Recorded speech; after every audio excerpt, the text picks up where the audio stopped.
गुरुर्ब्रह्मा गुरुर्विष्णु गुरुर्देवो महेश्वरः गुरुः साक्षात् परब्रह्म तस्मै श्री गुरवे नमः। तस्मै श्री गुरवे नमः। नमस्ते। हम लोग गीता जी के 9वें अध्याय में अभी हैं और हम लोग पिछली बार 29वें श्लोक तक आए थे। अभी इस बार हम 30वें श्लोक से आगे जाएंगे। तो स्नेहा दीदी हमारी बहन आई हैं तो वो अभी 30वां श्लोक कहेंगी। स्नेहा दीदी। अपि चेत् सुदुराचारो भजते मामनन्यभाक् साधुरेव समन्तव्यः सम्यग् व्यवसितो हि सः। सुंदर। तो इसका अर्थ ये है कि यदि कोई अतिशय अत्यंत दुराचारी भी अनन्य भाव से मेरा भक्त होकर मुझे भजता है वो साधु ही मानने योग्य है, क्योंकि वो यथार्थ निश्चय वाला है।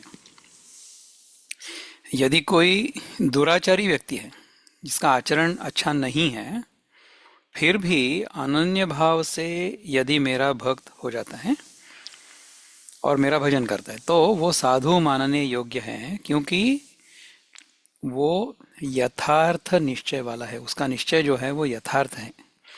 यथार्थ है इसका अर्थ है कि उसका अर्थ अच्छा है,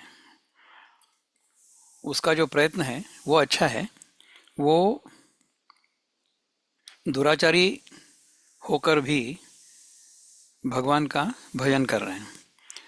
तो भक्ति के दृष्टि से यदि देखा जाए तो अर्थ इसका सरल है। इसके उदाहरण कौन कौन से हैं? इसका उदाहरण जो हमें भागवत पुराण में मिलता है वो एक अजामिल करके एक था। अजामिल ये एक ब्राह्मण था, किंतु वो दुराचारी था। उसकी एक पत्नी होते हुए भी उसने किसी गणिका से विवाह कर लिया,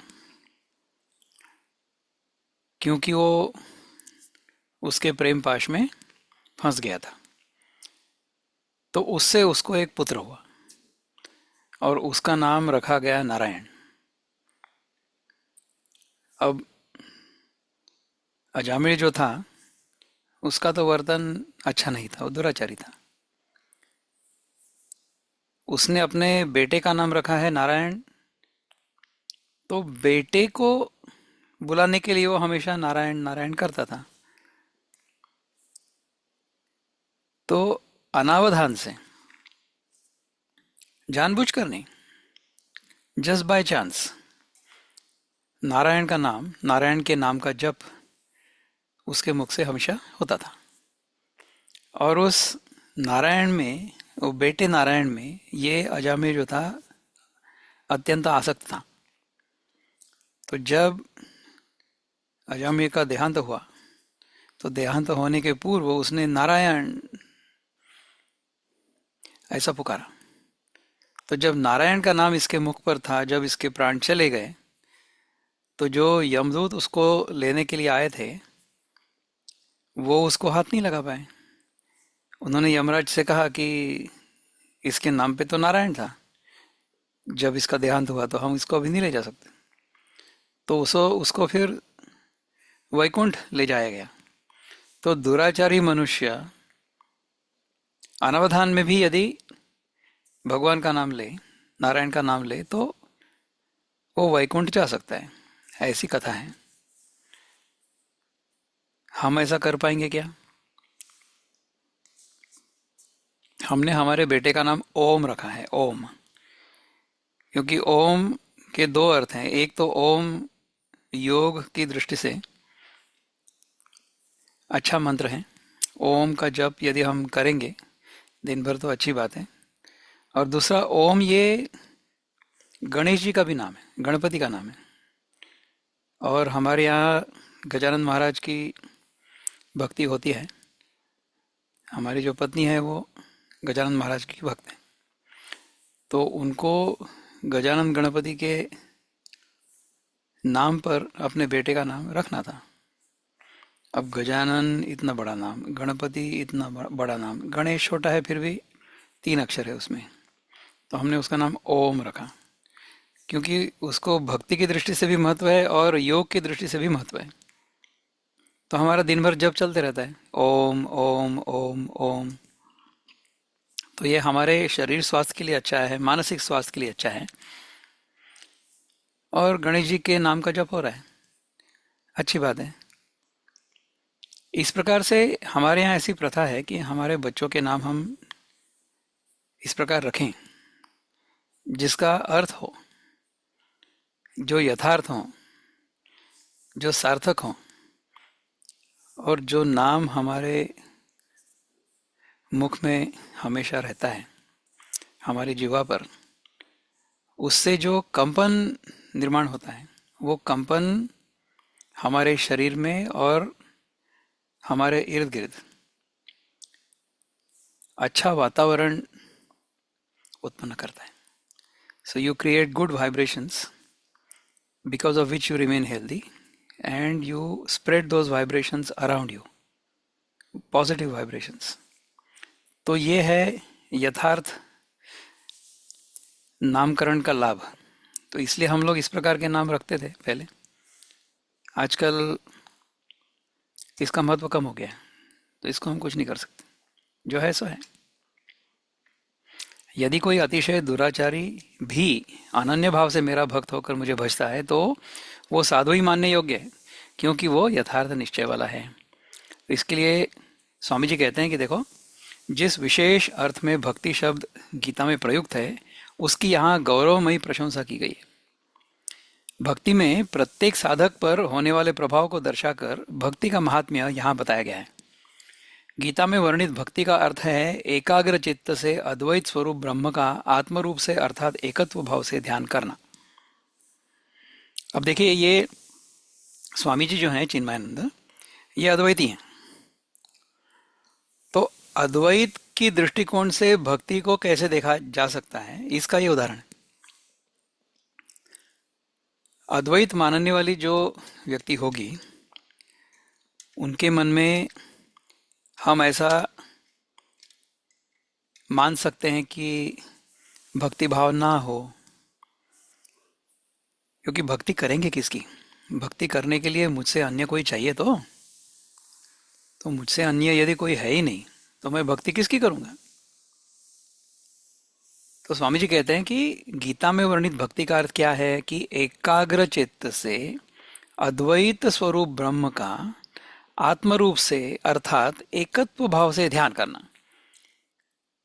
अद्वैत स्वरूप ब्रह्म जो है वो मेरे आत्मस्वरूप से या मेरे आत्मरूप से भिन्न नहीं है। मेरा आत्मरूप और अद्वैत स्वरूप ब्रह्म, ये दोनों एक रूप हैं। इनका जो तत्व है, इनका जो सत्व है, ये एक ही है। मेरा अपना होना और ब्रह्म तत्व का होना, इन दोनों तत्वों के होने पने में कोई अंतर नहीं है। इन दोनों के चित्त होने में भी कोई अंतर नहीं है। और यही आनंद स्वरूप भी तो है। सत, चित और आनंद, इन तीनों से ब्रह्म को और आत्मा को, दोनों को लखाया जा सकता है। वैसे लखाने की आवश्यकता कुछ नहीं है। लखाने की in the sense to illuminate. So you don't have to unnecessarily illumine your own self. हमारे अपने होने के बारे में किसी ने हमें कुछ बताने की कोई आवश्यकता है? वो तो हमें पता है, स्वयं सिद्ध है। So we don't need any other instrument of knowledge to realise, to recognise, to observe, to see we are. मैं हूं, इसका बोध होने के लिए मुझे किसी उपकरण की आवश्यकता नहीं है। आई सिंपली नो, ये स्वयं सिद्ध है। इसी प्रकार से ब्रह्म भी स्वयं सिद्ध है। और ये ब्रह्म और ये आत्मा, मेरा आत्मा और ब्रह्म, ये दो भिन्न वस्तुएं नहीं है। तो इस एकत्व भाव का ध्यान जो है ना, इसको भक्ति कहते हैं स्वामी जी। इस भक्ति साधना का अभ्यास दीर्घ काल तक आवश्यक तीव्रता और लगन से करने पर साधक के होने वाले विकास का क्रम यहाँ दर्शाया गया है। तो यदि हम इस प्रकार का ध्यान एकाग्रता से और लगन से करेंगे, so we are focused as well as consistent, फिर क्या होगा? लोगों के मन में कुछ ऐसी धारणा बन गई है, साधारणतः लोगों के मन में ऐसी कुछ धारणा बन गई है कि एक दुष्ट पापी या हतोत्साहित अपराधी वो बहिष्कृत व्यक्ति है कि जो कदापि स्वर्ग के आंगन में प्रवेश करने का साहस नहीं कर सकता है। ऐसी हमारी धारणा बन गई है कि यदि कोई दुष्ट पापी है, हतोत्साहित, जिसका उत्साह खत्म हो चुका है, हत मीन्स फिनिश्ड, हतोत्साहित का अर्थ है कि जिसका उत्साह नहीं रहा अभी, who has lost his enthusiasm.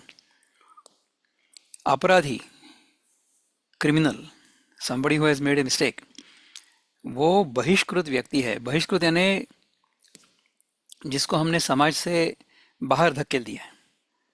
So we have been thrown out of the society. यदि हम समाज से बहिष्कृत हो गए हैं, इसका अर्थ है कि समाज ने हमें बाहर फेंक दिया। Nobody talks to us anymore. ऐसा बहिष्कृत व्यक्ति है जो कदापि स्वर्ग के आंगन में प्रवेश करने का साहस नहीं कर सकता है। भ्रष्ट या अनैतिक पुरुष, इनकी ऐसी निंदा करना वैदिक साहित्य के तात्पर्य और मर्म को विपरीत समझना है। भ्रष्ट या अनैतिक पुरुष की ऐसी निंदा करना वैदिक साहित्य नहीं सिखाता है हमको। वैदिक साहित्य के तात्पर्य और मर्म को विपरीत समझना है। ये वास्तव में दुर्भाग्यपूर्ण है। वेद पाप की निंदा करते हैं, पापी की नहीं। वेद जो है ना, वो पाप की निंदा करते हैं, पापी की नहीं करते हैं। पापी के पाप पूर्ण कर्म उसके मन में स्थित अशुभ विचारों की केवल अभिव्यक्ति है। पाप क्या है? यदि मेरे मन में कोई अशुभ विचार होगा तो उसकी अभिव्यक्ति। So if I am thinking about something bad, if I actually implement it, act upon it, what happens would be पाप। और हम तो ये कहेंगे कि उसका विचार मन में आना यही पाप है। तो ये पाप होता कैसे? पाप होगा यदि मैं कुछ करने वाला और करने के लिए मुझे जो जगत उपलब्ध है उसका होना। मैं यदि करता हूँ और जगत में कुछ करता हूँ, तो पहला जो करता था वो करता यानी डूअर, और दूसरा करता यानी डूइंग। करता ये शब्द दोनों सुनने में वैसे ही लगते हैं। तो मैं करता, जगत में कुछ तो भी करता। सो इस कर्ता भाव से यदि मैं कुछ करूंगा तभी तो पाप और पुण्य हो सकते हैं। किंतु यदि मुझे ये समझ आ गया कि मेरा जो कर्ता भाव है, मैंने जो अपने आप को कर्ता मान रखा है, my doership, my mistaken notion of doership, my notion of doership itself is mistaken. तो ये मेरा जो कर्ता भाव है, ये मेरी भूल है। क्योंकि मेरा जो स्वरूप है, मेरा जो आत्म स्वरूप है, वो कर्ता हो ही नहीं सकता। मेरे आत्म स्वरूप ने मेरे देह के साथ, मेरे मन के साथ जब तादात्म्य किया, तब एक अहंकार उत्पन्न हुआ कि मैं ये करता हूं। हमें भगवान ने समझाया था कि ये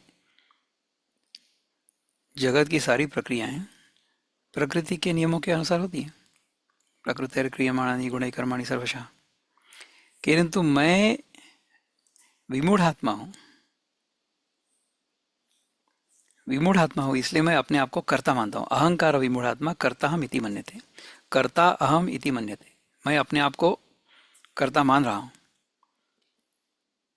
सारी प्रक्रियाएं तो प्रकृति में घट रही हैं, मैं अपने आप को कर्ता क्यों मानता हूं फिर? क्योंकि मैं विमूढ़ आत्मा हूं। विमूढ़ आत्मा इसका अर्थ है मैं मोहित हो चुका हूं। I don't recognise who I am, I don't recognise who I truly I M.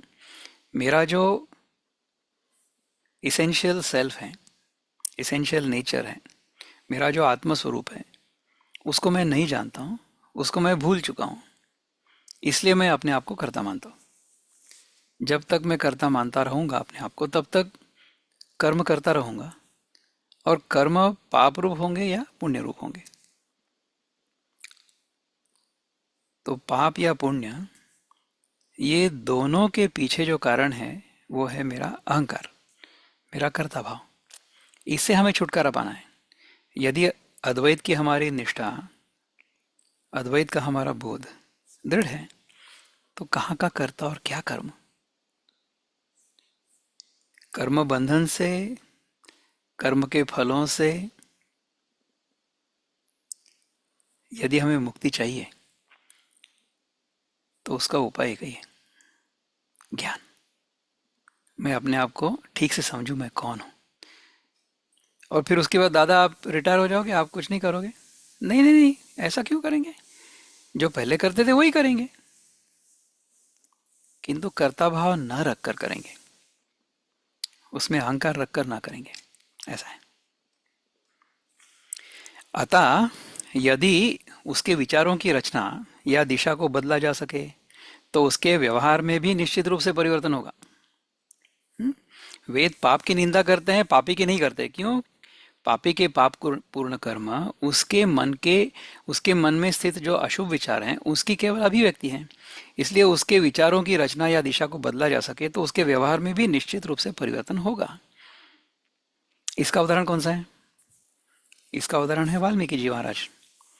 पहले वो पहले पापी थे, लोगों को लूटते थे, उसके बाद में वही संत बन गए, उन्होंने रामायण लिखी।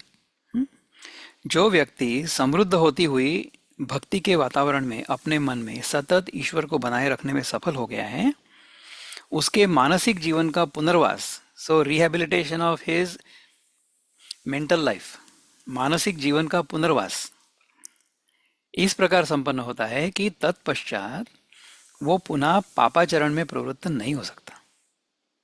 सो यदि हम भक्तिपूर्ण वातावरण में हमेशा ईश्वर को बनाए रखेंगे अपने मन में,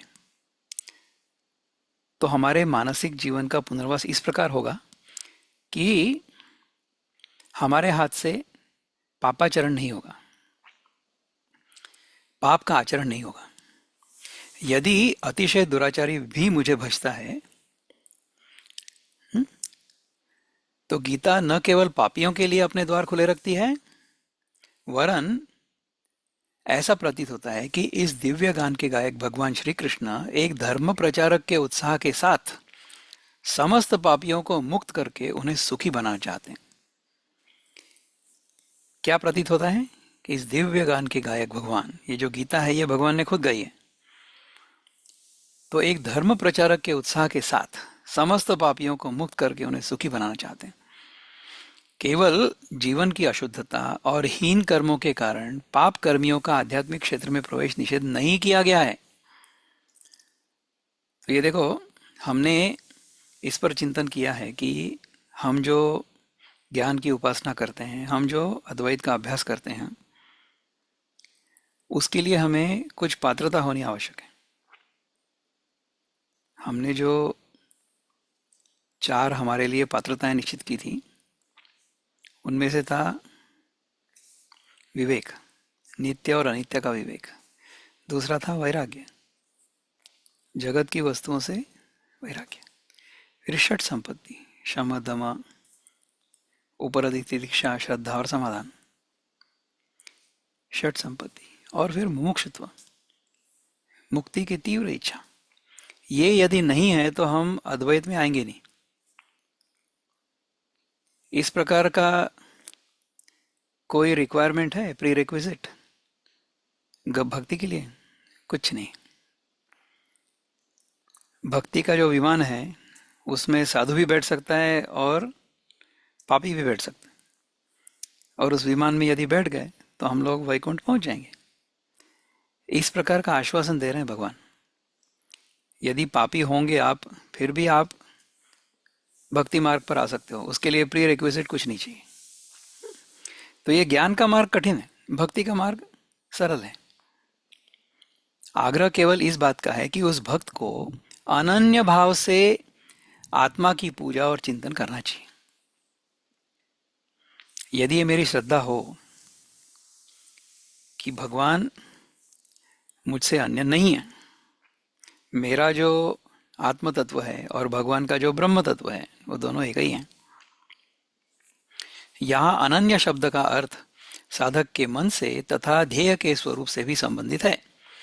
इसका समग्र अर्थ ये होगा कि भक्ति का निर्दिष्ट फल तभी प्राप्त होगा जब भक्त एकाग्र चित्त से अद्वैत और नित्य स्वरूप परमात्मा का ध्यान आत्मरूप से करेगा। इस अद्वैत आत्मा को भक्त के मूल स्वरूप से भिन्न नहीं समझना चाहिए, क्योंकि वो नहीं है। यही अनन्य भाव है। वो साधु ही मानने योग्य है। भक्ति साधना को ग्रहण करने के पूर्व तक कोई व्यक्ति कितना ही दुष्ट और क्रूर क्यों न रहा हो, या उसका जीवन कितना ही अनियंत्रित कामुकतापूर्ण क्यों न हो, जिस क्षण वो भक्तिपूर्वक आत्मचिंतन के मार्ग पर प्रथम चरण रखता है, उसी क्षण से वो साधु मानने योग्य ही है। ये भगवान श्री कृष्ण का कथन है। मेरा एक भाई था, कजिन है, जिसने मुझसे कहा था एक बार कि Vikram, every saint has a past and every sinner has a future. तो जो व्यक्ति हमें आज अच्छा दिख रहा है, भूतकाल में पापाचारी रहा हो सकता है। Every saint has a past. अच्छे साधु का भी एक भूतकाल होता है जिसमें उसने पापाचरण किया हो सकता है। उदाहरण Valmiki. And every sinner has a future. उदाहरण रत्नाकर, जो वाल्मीकि बन गए। जो पहले पापी थे, पापाचरण करते थे, लोगों को लूटते थे, वो वाल्मीकि बन गए। तो इस प्रकार से क्या हम नहीं बन सकते? बनने की इच्छा और बनने के लिए प्रयत्न, ये दोनों हमारे मन में होने चाहिए। तो ये हो भी सकता है, क्यों नहीं होगा? इस प्रकार का पूर्वानुमानित पूर्वानुमानित इस प्रकार का पूर्वानुमानित पूर्व अनुमान के अनुसार, पूर्वानुमान का अर्थ है पूर्व अनुमान। इस प्रकार का पूर्वानुमानित कथन का प्रयोग सभी भाषाओं में किया जाता है, जैसे रोटी बनाना या चाय बनाना। वास्तव में केवल आटा गूंथा जा रहा था या पानी गर्म हो रहा था, किंतु फिर भी निकट भविष्य में क्रियाओं की पूर्णता रोटी बनने या चाय बनने में होती है। इसलिए उक्त प्रकार के वाक्य कहे जाते हैं। इसी प्रकार यहाँ भी जिस क्षण वो पापी पुरुष भक्ति मार्ग का आश्रय लेता है, उसी क्षण से वो साधु कहलाने योग्य हो जाता है। तो पहले प्रयत्न करते हुए हमें ऐसा नहीं दिखेगा कि अंत में क्या होने वाला है, क्योंकि हमें अभी दिखाई दे रहा है कि हमारी माँ जो है वो आटा गूंथ रही है, पर उसी आटे से जब समय आएगा तो रोटी बनेगी, उस पर प्रक्रिया जब पूरी हो जाएगी। तो इसी प्रकार से जो पापी है वो अभी आटा गूंथ रहा है, किंतु उसका रूपांतर हो सकता है साधु में, यदि प्रक्रिया पूर्ण हो जाए तो। प्रक्रिया कौन सी है? प्रक्रिया भक्ति की है। अनन्य भाव से हमें भगवान का चिंतन करना है, क्योंकि शीघ्र ही वो अपने अवगुणों से मुक्त होकर आध्यात्मिक वैभव के क्षेत्र में विकास और उन्नति को प्राप्त करने वाला होता है। ये पूर्वानुमानित कथन है। ऐसे पुरुष को साधु मानने का कारण यह है कि उसने यथार्थ निश्चय किया है। इस दिव्य जीवन में केवल दिनचर्या की अपेक्षा यथार्थ शुभ निश्चय अधिक महत्वपूर्ण है। दिनचर्या तो महत्वपूर्ण है ही है, किंतु एक यथार्थ शुभ निश्चय, हमने हमारे जीवन का जो ध्येय है उसको शुभ ही रखना है हमेशा, ये अधिक महत्वपूर्ण है। बहुसंख्यक साधक उदास भाव से चिंतित हुए अपने मार्ग पर केवल श्रमपूर्वक ऐसे चलते हैं जैसे भूखे मर रहे पशु कसाई खाने की ओर बढ़ रहे हों। ऐसा खिन्न उदास जुलूस कसाई के कुंदे के अतिरिक्त कहीं और नहीं पहुंच सकता, जहां काल उनके टुकड़े टुकड़े कर देता है। जो पुरुष स्थिर एवं दृढ़ निश्चय पूर्वक सजगता और उत्साह, प्रसन्नता और वीरता के साथ इस मार्ग पर अग्रसर होता है, वही निश्चित सफलता के गौरव को प्राप्त करता है। तो यदि हम खिन्न रहेंगे, यदि हम डिप्रेस्ड रहेंगे, यदि हम बोर हो जाएंगे, यदि हम दुखी रहेंगे, तो हमारा जीवन कैसा होगा? जिस प्रकार से पशु ले जाए जाते हैं कसाई खाने की ओर, और वहां पे हमें खत्म कर दिया जाएगा। कौन करेगा हमको खत्म? काल करेगा। तो काल है वो कसाई, जिसने हमारे देह का इतना रूपांतर, इतना परिवर्तन किया है, और एक दिन वही काल इस देह को ले जाएगा। तो यदि हम उत्साही नहीं हैं, यदि हम हतोत्साहित हैं, तो हमारी अवस्था ऐसी होगी कि जिस प्रकार से पशु इस प्रकार से खींचकर कसाई खाने की ओर ले जाते हैं, ले जाए जाते हैं। तो ऐसा हमें जीवन जीना है या हमें हमारा जीवन उत्साहपूर्ण जीना है, यह हम पर निर्भर करता है। हाँ? जो पुरुष स्थिर एवं दृढ़ निश्चय पूर्वक सजगता और उत्साह, प्रसन्नता और वीरता के साथ इस मार्ग पर अग्रसर होता है, वही निश्चित सफलता के गौरव को प्राप्त होता है।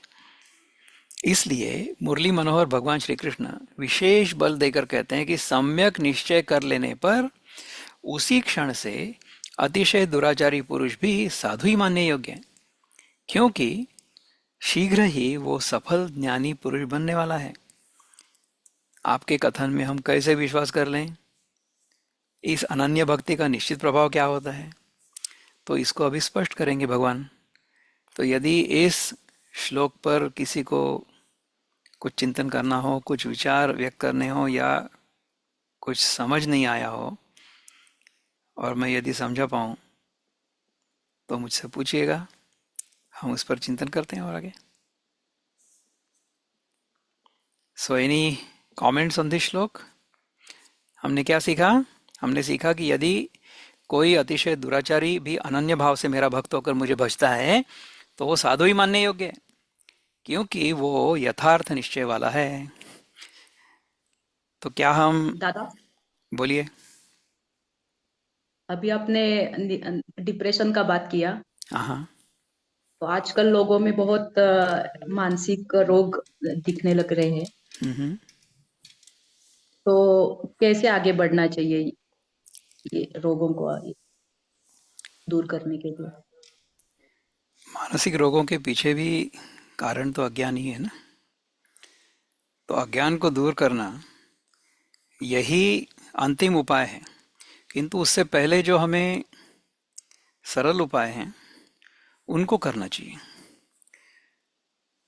तो हमारा संबंध, जो कुछ भी हम जगत से ग्रहण करते हैं, उससे हमेशा होता रहता है, अत्यधिक होता है। तो सबसे स्थूल वस्तु कौन सी है जगत में जिसका संबंध हमेशा होता रहता है? वो है हमारा भोजन। हम तो भोजन किए बिना रह ही नहीं सकते। हमको तो जैसे कुछ दिखेगा हमारे सामने, छोटा बच्चा जो होता है, हमारे यहाँ है एक छोटा बच्चा, हमारा नाती, उसको कुछ भी पकड़ में आ गया तो पहले वो मुंह में जाता है। So anything and everything he catches, he wants to put it in his mouth. तो इस प्रकार का संबंध, संपर्क हमारा जब तक जगत के साथ होते रहता है, जिस पर हमारा कोई नियंत्रण नहीं, वही धीरे धीरे परिवर्तित होता है हमारे जगत के साथ आसक्ति में। हमने दूसरे अध्याय में एक श्रृंखला देखी थी, एक सीढ़ी देखी थी जो नीचे जाने वाली है। कौन सी सीढ़ी थी वो?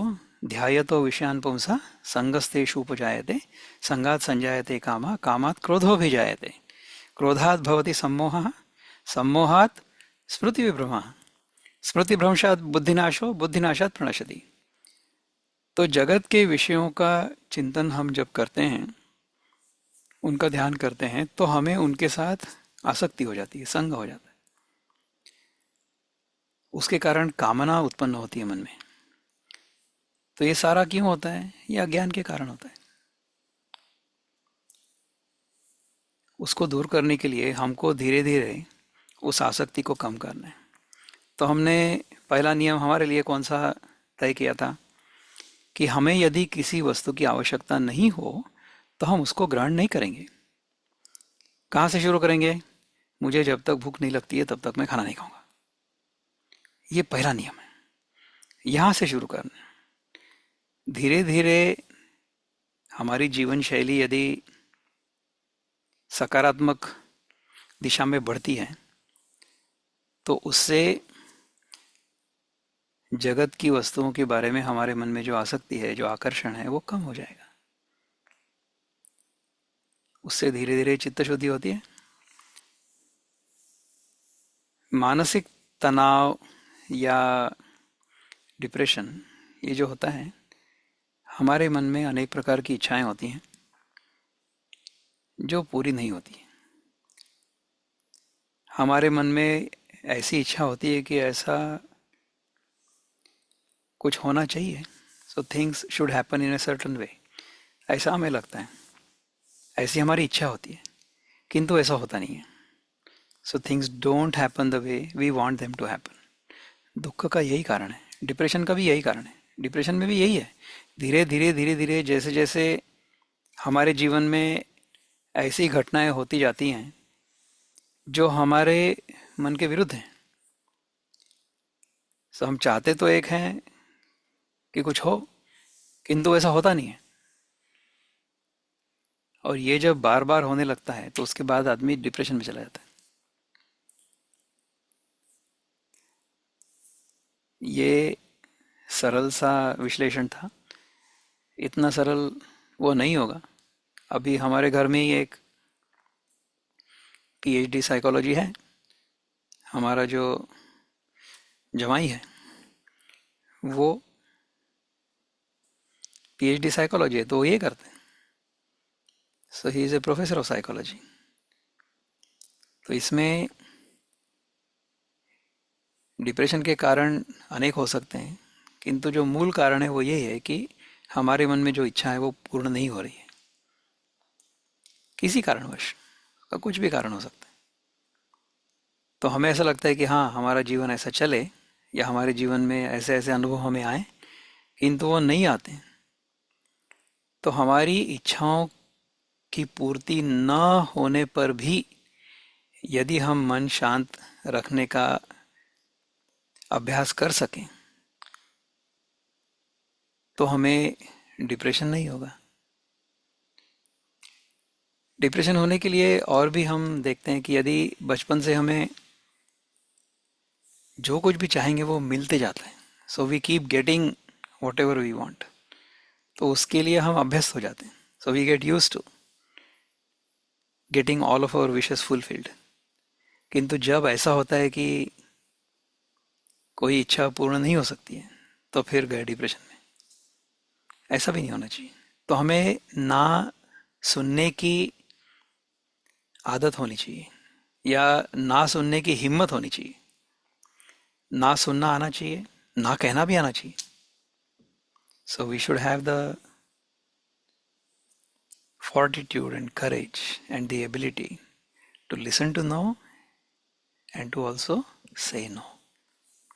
इस प्रकार से हम यदि कर सकेंगे तो बहुत अच्छा होगा। आगे जाएंगे Sneha didi. Let's go to 31। यहाँ क्या कहते हैं भगवान? क्षिप्रं भवति धर्मात्मा शश्वच्छान्तिं निगच्छति कौन्तेय प्रतिजानीहि न मे भक्तः प्रणश्यति। सुंदर। हे कौन्तेय, वह शीघ्र ही धर्मात्मा बन जाता है और शाश्वत शांति को प्राप्त होता है। तुम निश्चय पूर्वक सत्य जानो कि मेरा भक्त कभी नष्ट नहीं होता है। तो इसके पहले वाले श्लोक में दृढ़तापूर्वक किए गए पूर्वानुमानित कथन की युक्ति युक्तता को इस श्लोक में स्पष्ट किया गया है। जब एक दुराचारी पुरुष अपने दृढ़ निश्चय से प्रेरित होकर अनन्य भक्ति का आश्रय लेता है तब वो शीघ्र ही धर्मात्मा बन जाता है। वस्तु के अस्तित्व का कारण उस वस्तु का धर्म कहलाता है। जैसे अग्नि की उष्णता अग्नि का धर्म है, जिसके बिना उसका अस्तित्व ही नहीं है। इसी प्रकार मनुष्य का धर्म या स्वरूप चैतन्य स्वरूप आत्मा है, जिसके बिना उसकी कोई भी उपाधियां कार्य नहीं कर सकती हैं। यदि मेरा जो स्वरूप है चैतन्य स्वरूप आत्मा, वो यदि नहीं है तो फिर कुछ भी उपाधियां कार्य नहीं कर सकती हैं। उपाधियों के कार्यरत होने के लिए मेरा अपना होना आवश्यक है। यदि मैं हूं तो फिर मेरा देह है और फिर मेरे देह पे वस्त्र पहने हैं। यदि मैं ही नहीं हूं तो ना देह है ना वस्त्र है, कुछ भी नहीं है। तो कोई भी उपाधि हम लोग धारण नहीं कर सकते जब तक हम नहीं हैं। हमारा होना आवश्यक है, तभी उसके ऊपर उपाधि चढ़ सकती है। इसलिए धर्मात्मा शब्द का अनुवाद केवल साधु पुरुष करने से उसका अर्थ पूर्ण रूप से स्पष्ट नहीं होता है। अनन्य भक्ति और पुरुषार्थ से एकाग्रता का विकास होता है।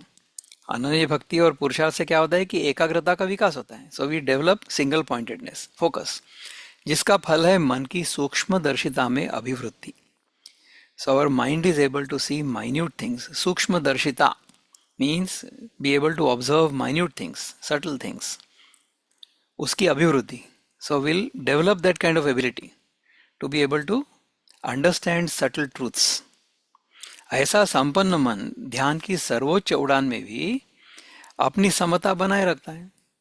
शीघ्र ही वो आत्मानुभव की झलक पाता है और इस प्रकार अधिकाधिक प्रभावशाली संत का जीवन जीते हुए अपने आदर्शों, विचारों एवं कर्मों के द्वारा अपने दिव्यत्व की सुगंध को सभी दिशाओं में बिखेरता है।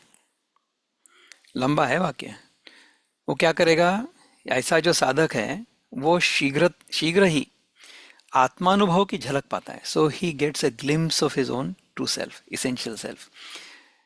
और इस प्रकार अधिकाधिक प्रभावशाली संत का जीवन जीते हुए so he will become increasingly saintly. और प्रभावशाली यानी he will have influence over other people. ऐसा जीवन जीते हुए अपने आदर्शों और विचारों एवं कर्मों के द्वारा अपने दिव्यत्व की सुगंध को, so the fragrance of his divinity, उसको सभी दिशाओं में बिखेरता है। So it will spread all over.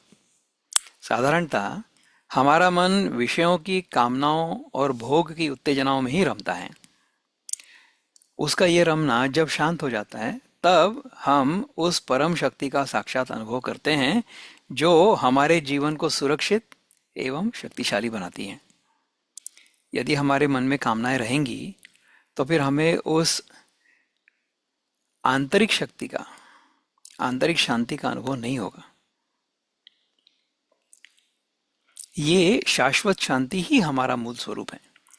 विश्व का कोई धर्म ऐसा नहीं है जिसमें यह लक्षण न बताया गया हो। स्थिर और शांत मन वो खुली खिड़की है जिसमें से झांक कर मनुष्य स्वयं को ही सत्य के दर्पण में प्रतिबिंबित हुआ देखता है। यहाँ आश्वासन दिया गया है कि वो शाश्वत शांति को प्राप्त करता है, परंतु इसका अर्थ ऐसा नहीं समझना चाहिए कि यह शांति हमसे कहीं सुदूर स्थित है। ये तो अपने नित्य सिद्ध स्वस्वरूप की पहचान है। ये जो शांति है ये कहीं दूर नहीं है, ये हमारे अंदर ही है, ये हम ही है। वेदांत में निर्दिष्ट पूर्णत्व हमसे उतना ही दूर है जितना हमारी जागृत अवस्था हमारे स्वप्न से। यहाँ मन को केवल एकाग्र करने की आवश्यकता है। यदि कैमरे में ठीक से केंद्रीभूत फोकस नहीं किया जाता, यदि कैमरे को हम ठीक से फोकस नहीं कर सकते तो क्या होगा? तो सामने के सुंदर दृश्य का केवल धुंधला चित्र ही प्राप्त होता है। और यदि उस कैमरे को सम्यक प्रकार से फोकस किया जाए तो उसी से हमें संपूर्ण दृश्य का, उसके विस्तार एवं भव्य सौंदर्य के साथ चित्र प्राप्त होता है। देखो, हमारे हाथ में कैमरा है और हम उसको फोकस करने का प्रयत्न कर रहे हैं। यदि वो फोकस नहीं होगा तो फिर उसमें जो चित्र होगा, जो चित्र निकलेगा वो धुंधला होगा। It will be all hazy. किंतु यदि उसका फोकस ठीक है तो फिर चित्र अच्छा होगा। इस जगत को हम जगत करके देखते हैं, ये हमारा फोकस ठीक नहीं है। हम उसको यदि फोकस करेंगे ठीक से तो हमें यह जगत नहीं दिखाई देगा, हमें परमात्मा दिखाई देगा। इस प्रकार से यदि हम इस जगत में ही परमात्मा का दर्शन करना सीख जाएंगे तो कितना अच्छा होगा।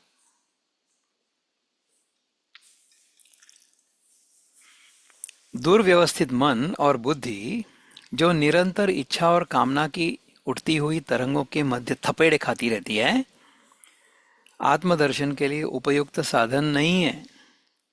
इस श्लोक की दूसरी पंक्ति भगवान श्री कृष्ण के अतुलनीय धर्म प्रचारक व्यक्तित्व को उजागर करती है। ये बताने के पश्चात कि अतिशय अतिशय दुराचारी पुरुष भी भक्ति और सम्यक निश्चय के द्वारा शाश्वत शांति को प्राप्त होता है, श्री कृष्ण मानो अर्जुन की पीठ थपथपाते हुए घोषित करते हैं, मेरा भक्त कभी नष्ट नहीं होता। ऋषियों का अनुसरण करते हुए भगवान श्री कृष्ण अर्जुन से कहते हैं कि उसे इस निर्बाध सत्य का सर्वत्र उद्घोष करना चाहिए कि प्रतिजानी ही आदर्श मूल्यों का जीवन जीने वाला साधक। प्रतिजानी ही इस शब्द का अर्थ है कि उसका सबको बताना चाहिए, उद्घोष करना चाहिए कि आदर्श मूल्यों का जीवन जीने वाला साधक कभी नष्ट नहीं होता है, और यदि उसका निश्चय दृढ़ और प्रयत्न निष्ठापूर्वक है तो वो असफल भी नहीं होता है। भगवान श्री कृष्ण अर्जुन को दी गई सम्मति के लिए जिस विशेष शब्द प्रतिजानी का प्रयोग यहाँ किया इन्होंने किया है, उसकी अपनी एक प्रतिपादन की क्षमता है, और वो शब्द आदेशात्मक परमावश्यकता की या शीघ्रता को व्यक्त करते हैं। ये देखो लंबा है वाक्य। भगवान श्री कृष्ण अर्जुन को दी गई सम्मति के लिए जिस विशेष शब्द प्रतिजानी का प्रयोग यहाँ करते हैं, उसकी अपनी एक प्रतिपादन की क्षमता है। So you can say something more forcefully. कैसे? और वो शब्द आदेशात्मक परमावश्यकता। आदेशात्मक, सो कृष्ण ने अर्जुन को आदेश दिया। आदेशात्मक परमावश्यकता भी है प्रतिपादन का अर्थ, प्रतिजानी का अर्थ, और यह शीघ्रता, शीघ्रता को भी व्यक्त करता है। प्रतिजानी मतलब you should do it quickly. Sanskrit के विद्यार्थी इस भाव को सरलता से देख सकेंगे, और जो इस भाषा से अनभिज्ञ हैं वे इस शब्द पर विशेष ध्यान दें। संक्षेप में इन दोनों श्लोकों का सार यह है कि जो व्यक्ति अपने मन के किसी एक भाग में भी ईश्वर का भान बनाए रखता है, तो उसके ही प्रभाव से उस व्यक्ति का संपूर्ण जीवन परिवर्तित होकर वह अपने अंतर्बाह्य जीवन में प्रगति और विकास के योग्य बन जाता है। देखो, संस्कृत के विद्यार्थी इस भाव को सरलता से देख सकेंगे, और जो इस भाषा से अनभिज्ञ हैं वे इस शब्द पर विशेष ध्यान दें। अनभिज्ञ यानी ignorant, those who are ignorant of Sanskrit, वो इस शब्द पर विशेष ध्यान दें। संक्षेप में इन दोनों श्लोकों का सार ये है कि जो व्यक्ति अपने मन के किसी भाग में, किसी एक भाग में भी ईश्वर का भान बनाए रखता है, तो उसके ही प्रभाव से उस व्यक्ति का संपूर्ण जीवन परिवर्तित होकर वो अपने अंतर्बाह्य जीवन में प्रगति और विकास के योग्य बन जाता है। जैसे सड़क पर लगे नीले रंग के प्रकाश के नीचे से कोई व्यक्ति किसी भी रंग के वस्त्र पहने निकलता है, तो उसके वस्त्रों को नीलवर्ण की आभा प्राप्त होती है। उसी प्रकार हृदय में आत्म चैतन्य का भान रहने पर मन में उठने वाली अपराधी और पापपूर्ण प्रवृत्तियां ये भी उसके ईश्वरीय पूर्णत्व की स्वर्णिम आभा से प्रभावित हुए बिना नहीं रह सकती। जैसे वस्त्र रखने की अलमारी में रखी नेफ्थलीन की गोलियां वहां रखे हुए सभी वस्त्रों की रक्षा करती हैं और कृमियों उनसे दूर करती हैं, उनसे दूर रखती हैं। उसी प्रकार आत्मा का अखंड स्मरण मानव व्यक्तित्व को विनाशकारी आंतरिक दुष्प्रवृत्तियों के कृमियों से सुरक्षित रखता है। ऐसा है, यदि हम आत्मा का अखंड स्मरण करेंगे तो हमें विनाशकारी आंतरिक दुष्प्रवृत्तियां और कृमियां इनसे झगड़ना नहीं पड़ेगा, क्योंकि ये होगा ही नहीं, उससे हमें वो सुरक्षित रखते हैं। तो इस श्लोक को यदि आप समझ गए होंगे तो फिर शायद प्रश्न नहीं होगा मेरे लिए। भगवान कहते हैं कि वो शीघ्र ही धर्मात्मा बन जाता है और शाश्वत शांति को प्राप्त होता है। तुम निश्चय पूर्वक सत्य जानो कि मेरा भक्त कभी नष्ट नहीं होता है, ऐसा कहते हैं भगवान। इसके आगे वाला श्लोक देखेंगे, नंबर 32, स्नेहा दीदी।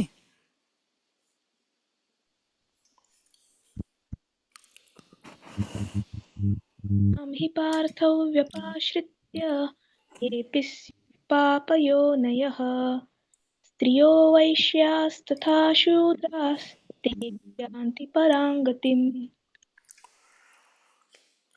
इसको हम पढ़ते हैं और इसका अर्थ समझने का प्रयत्न करते हैं। इसमें ऐसा हो सकता है कि कुछ प्रश्न हो हमारे मन में, इनका भी हम निराकरण करने का प्रयत्न करेंगे। हे पार्थ, स्त्री, वैश्य और शूद्र, ये जो कोई पाप योनि वाले हों, वे भी मुझ पर आश्रित अर्थात मेरे शरण होकर परम गति को प्राप्त होते हैं। अभी इसका अर्थ हम शब्दार्थ यदि देखते हैं तो हम डर जाएंगे। भगवान कह रहे हैं कि स्त्री, वैश्य और शूद्र, ये जो कोई पाप योनि वाले हों, तो स्त्री, वैश्य और शूद्र पाप योनि वाले हैं, ऐसा भगवान को कहना है, ऐसा इनके जो टीकाकार हैं वो कहना चाहेंगे। किंतु इन तीनों का अर्थ क्या हो सकता है, उसे यदि हम समझेंगे तो हमें अच्छे से समझेगा, हमें यह समझ आएगा कि भगवान क्या कहना चाह रहे हैं। पूर्व के श्लोक द्वय की व्याख्या और परिशिष्ट के रूप में भगवान आगे कहते हैं कि बाह्य जगत की प्रतिकूल परिस्थितियों के दुष्प्रभाव के वशीभूत हुए केवल दुराचारी लोग ही ईश्वर के अखंड स्मरण से बंधमुक्त हो जाते हों, ऐसी बात नहीं है। जो लोग जन्म से ही मानसिक और बौद्धिक क्षमताओं की कमी एवं आंतरिक दुर्व्यवस्था के शिकार हैं, वे ही आत्मा के अखंड स्मरण की इस साधना से अंतःकरण को शुद्ध एवं सुसंगठित कर सकते हैं। लंबा है वाक्य। बाह्य जगत की प्रतिकूल परिस्थितियों के दुष्प्रभाव, बाह्य की जगत में प्रतिकूल परिस्थितियां तो आएंगी, उसका दुष्प्रभाव भी होगा। उससे वशीभूत हुए, उसके वश में यदि हम आ गए, so we have to, of course we want to be बंध मुक्त, पर उसको करेंगे कैसे? बाह्य जगत की प्रतिकूल परिस्थितियों के दुष्प्रभाव के वशीभूत हुए यदि हम हैं, तो दुराचारी, ये केवल जो दुराचारी लोग हैं वो ये लोग ही ईश्वर के अखंड स्मरण से बंधमुक्त हो जाते हैं। ऐसी बात नहीं है। देखो, केवल दुराचारी लोग ही ईश्वर के अखंड स्मरण से बंधमुक्त हो जाते हैं, ऐसी बात नहीं है।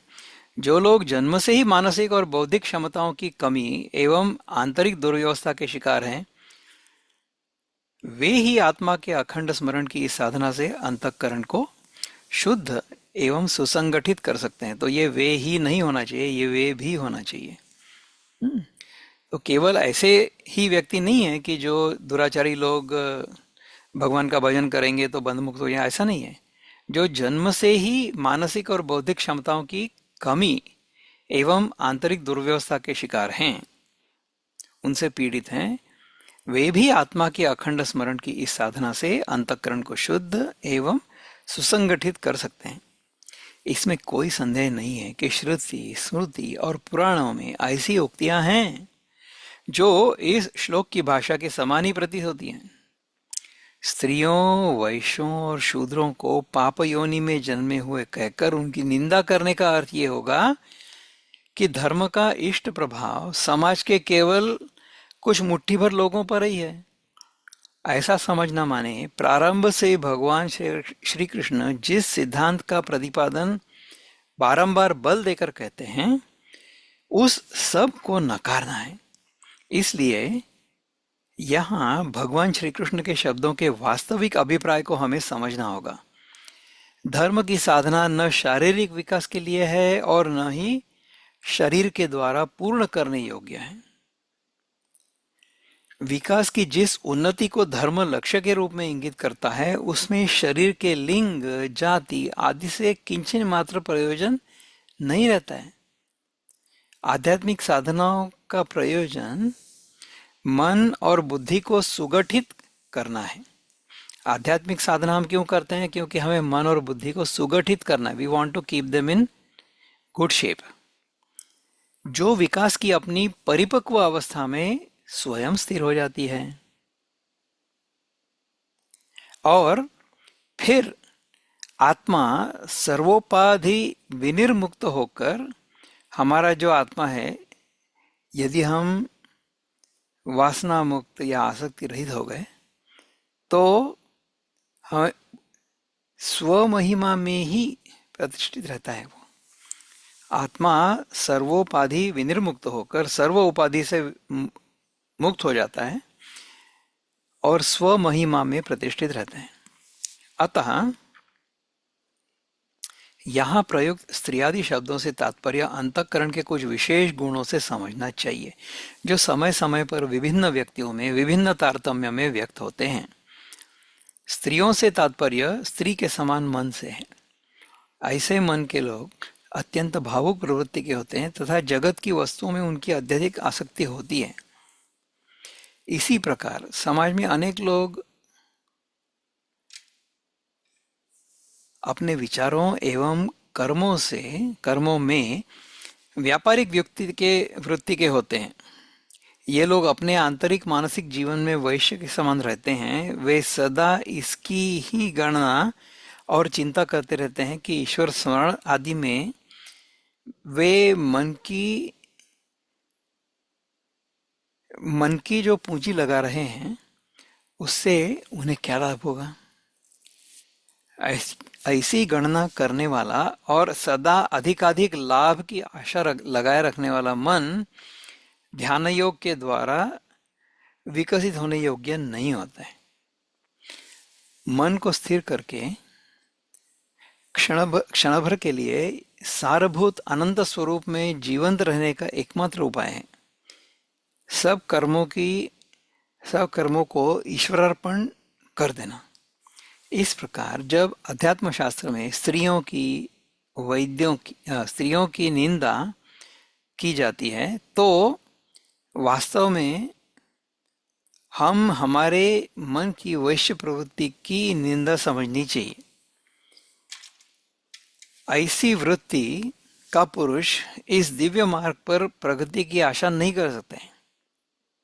अंत में शूद्र शब्द के द्वारा आलस्य, निद्रा और प्रमाद जैसी 3 मन की वृत्तियों को दर्शाया गया है। भगवान श्री कृष्ण ने अपने युग में सर्वपरिचित शब्दों के उपयोग के द्वारा अंतःकरण के विशेष गुणों को इंगित किया है। इन शब्दों को उपर्युक्त अर्थ में जब हम समझते हैं तभी इस श्लोक का वास्तविक तात्पर्य समझ में आता है। उनके विपरीत अर्थ करके गीता को अपनी योग्यता के आधार पर प्राप्त मानव मात्र के लिए धर्मशास्त्र होने की प्रतिष्ठा से नीचे गिराने की आवश्यकता नहीं है। इस श्लोक के द्वारा भगवान वचन देते हैं कि अनन्य भक्ति तथा आत्मस्वरूप के सतत निध्यासन से न केवल दुराचारी लोग वरन जन्म से ही किसी प्रकार की मानसिक और बौद्धिक हीनता के शिकार हुए लोग भी सफलतापूर्वक आध्यात्मिक लक्ष्य को प्राप्त कर सकते हैं। फिर से पढ़ता हूं। भक्ति तथा आत्मस्वरूप के सतत निधिध्यासन से न केवल दुराचारी लोग वरन जन्म से ही किसी प्रकार की मानसिक और बौद्धिक हीनता के कारण शिकार हुए दूसरे लोग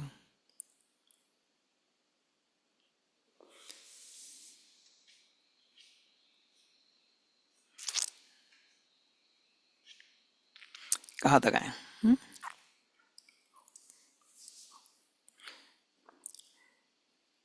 अभी तक जो हमने पढ़ा है उसके ऊपर कुछ प्रश्न है आपने को?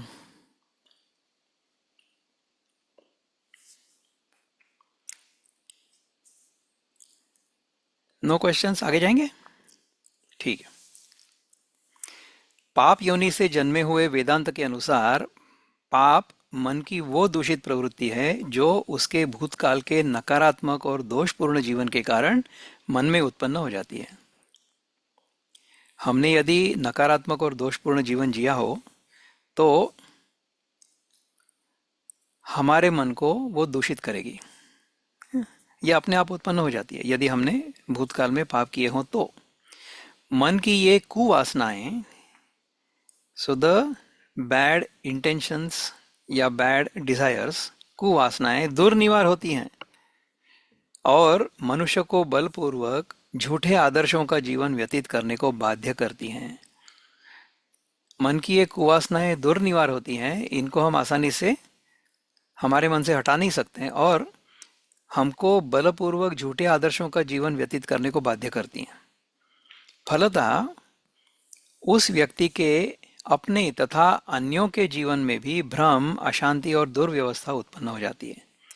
ये वासनाएं ही उपर्युक्त स्त्री, वैश्य और शूद्र वृत्तियों का मूल स्रोत है। केवल एक मंदबुद्धि पंडित में ही वह धृष्टता होगी जो शास्त्रों के वाच्यार्थ के प्रति दृढ़ निष्ठा रखते हुए इस श्लोक की व्याख्या उसी के अनुसार करने की मूर्खता करेगा। वाच्यार्थ जो है, शब्दार्थ जो है, वो उसका अर्थ नहीं है। इसका जो लक्ष्यार्थ है वो वाक्यार्थ से अलग है। ऐसा करने में वो स्वयं भगवान श्री कृष्ण द्वारा परिभाषित वर्णाश्रम धर्म के अर्थ को आराम से भूल जाएगा। संक्षेप में, जब मन इन दुष्प्रवृत्तियों से भरा होता है तब ऐसे मन वाले व्यक्ति का वेदाध्ययन करने का निरर्थक होता है। वेदाध्ययन करना निरर्थक होता है।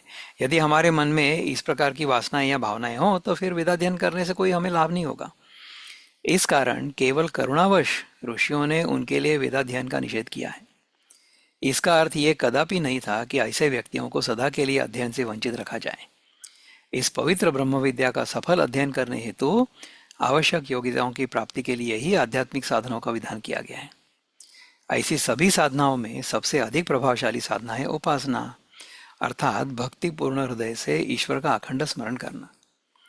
वेदांत की ये घोषणा है कि उपासना के द्वारा मन की शुद्धि होती है। मन की अशुद्धियों को अथवा कमजोरियों को यहाँ स्त्रियों, वैश्यास तथा शूद्रा इन शब्दों के द्वारा सूचित किया गया है। कमजोरियों को, व्यक्तियों को नहीं। एक बार जब ये नकारात्मक प्रवृत्तियां समाप्त हो जाती हैं तब मन में एकाग्रता, अनन्यता और ध्यान की ऊंची उड़ान, इनकी क्षमता आ जाती है। इस प्रकार यदि यात्रा के लिए वाहन पूर्ण रूप से तैयार हो जाए तो गंतव्य की प्राप्ति शीघ्र ही हो जाएगी। इसलिए भगवान वचन देते हैं कि वे भी परम गति को प्राप्त होते हैं। भगवान श्री कृष्ण अर्जुन को आत्म साक्षात्कार के मार्ग पर चलने के लिए प्रेरित करते हैं। अभी इसका अर्थ जो मुझे समझता है वो मैं बताता हूँ कि यहाँ पे लिखा है कि स्त्री, वैश्य और शूद्र, ये जो कोई पाप योनि वाले हों वे भी मुझ पर आश्रित मेरे शरण होकर परम गति को प्राप्त करते हैं। तो स्त्री, वैश्य और शूद्र, इनका अर्थ क्या है जो मुझे समझता है मैं बताता हूँ। स्त्री इस शब्द का अर्थ है जो 3 गुणों से युक्त है। स और त्रि, त्रि यानी त्रिगुण, और स के साथ यदि ये त्रिगुण जुड़ जाएंगे तो फिर वो स्त्री कहलाएगा। तो जो तीनों गुणों से आसक्त है उसको हम स्त्री कहेंगे। स्त्री का अर्थ महिला नहीं होता है। स्त्री का अर्थ यहाँ पर है कि 3 गुणों से आसक्त स्त्री। वैश्य कौन है?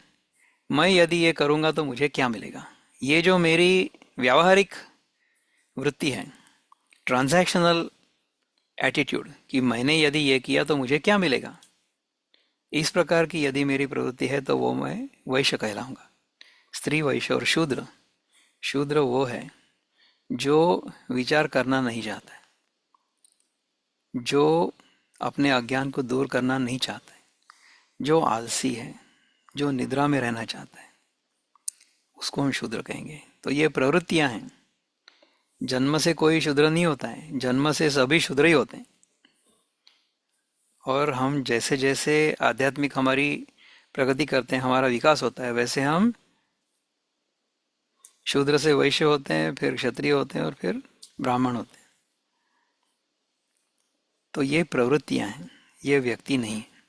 स्त्री, इसका अर्थ ये नहीं है कि हमारी जो सारी बहनें हैं वो पापी हैं। हाँ, ऐसा नहीं है। यदि हम 3 गुणों के साथ आसक्त हैं तो हम सारे स्त्री हैं। यदि हम जो कुछ भी करते हैं कर्म, उसका हमें परिणाम चाहिए अपने लिए, so we want something in return for doing something, तो हम सारे के सारे वैश्य हैं। तो इन प्रवृत्तियों से हमें आगे निकलकर भगवत प्राप्ति करनी है, तो उसके लिए जो उपाय है वो है भक्ति। ओम पूर्णमद पूर्णमिदं पूर्णात् पूर्णमुदच्यते पूर्णस्य पूर्णमादाय पूर्णमेवावशिष्यते। ओम शांति शांति शांति। हरि ओम। श्री गुरुभ्यो नमः। हरि ओम। नमस्ते।